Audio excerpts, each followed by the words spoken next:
আশীর্বাদ করলো, তারপর মা, তারপর দাদা, এখন আমার বৌদি আশীর্বাদ করছে, এরপরে আমার দিদিরা আশীর্বাদ করছে। তোমরা সবাই ওর হয়ে শুভকামনা প্রার্থনা করো। বাই।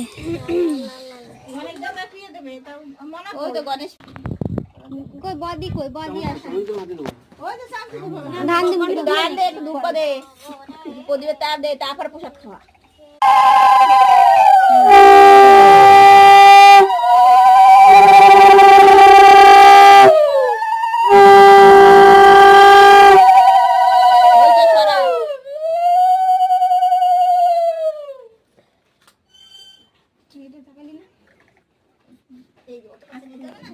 সর নাড়াচাড়া দেবে।